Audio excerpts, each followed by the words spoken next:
That's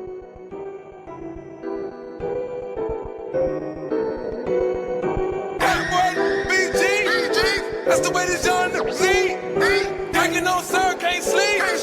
Drinking on sir, can't sleep. That boy BG. That's the way this young lead. Drinking on sir, can't sleep. Drinking on sir, can't sleep. That boy BG. Yo les gars, j'espère que vous pétez la forme. Bon, avant de commencer ce top, je tenais à répondre à un commentaire. Et ce commentaire nous vient de Tissami.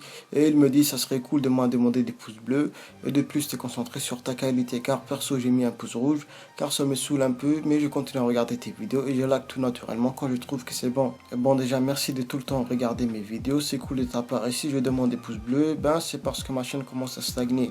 Et pour faire avancer la chaîne, un petit pouce bleu de ta part qui prend même pas une seconde peut vraiment mettre ma chaîne en avant. Et bien sûr, je n'ai aucun problème à recevoir des dislikes, ça fait partie du jeu. Mais si je demande des pouces bleus au début de chaque vidéo, c'est parce qu'un maximum de mes viewers sont présents au début de chaque vidéo. C'est pour ça que je demande des pouces bleus au début des vidéos. Moi, je pars du principe que si vous n'aimez pas une vidéo, vous allez direct la disliker, même si je vous demande de liker la vidéo. Et la partie qui m'a un petit peu cassé les couilles de ton commentaire, c'est quand tu dis que c'est des plus de concentrer sur ta qualité. Bon, déjà la vidéo que tu as commentée, qui faisait 4 minutes, m'a pris 3 à 4 heures de montage. C'est pas facile de monter une vidéo, ça prend du temps, énormément de temps. Et quand je vois ce genre de commentaires qui critiquent sans vraiment rentrer dans le détail, ben c'est un petit peu énervant. Je n'ai rien contre les critiques, au contraire, ça fait avancer la chaîne. Mais essayez d'être plus précis les Nakama. Bon bref, je vous ai assez saoulé avec ça, passons direct à cette vidéo. Et je tenais aussi à dire que je ferai passer vos commentaires sur Spandam dans ma prochaine théorie. Dans cette vidéo, je vous ai réservé un petit montage vers la fin de cette vidéo.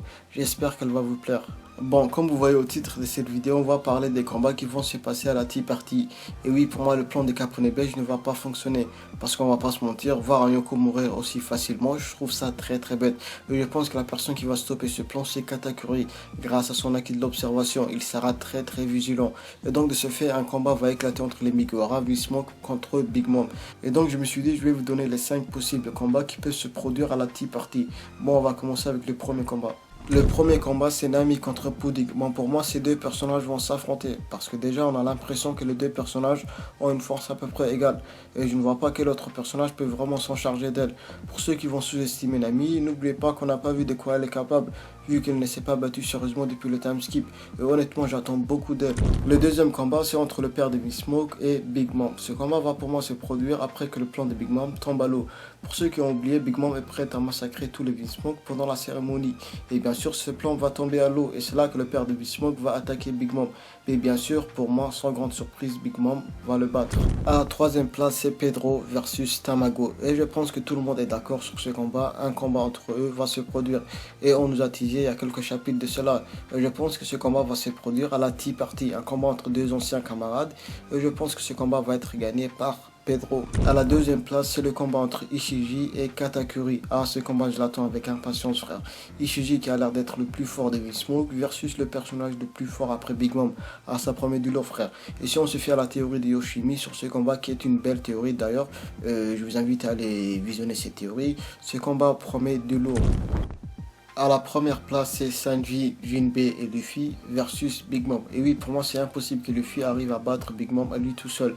C'est impossible, mais avec l'aide de Sanji et de Jinbei, ils ont une chance. Mais ce combat va leur coûter un très gros prix. Je vous en dis pas plus, je compte faire une vidéo d'ici prochainement. Bon, si tu n'es pas d'accord avec ce top, montre-moi ton top 5 en laissant un commentaire dans l'espace commentaire. Moi, je vous dis à la prochaine Nakama et je vous laisse avec un petit montage que j'ai fait. J'espère qu'elle va vous plaire.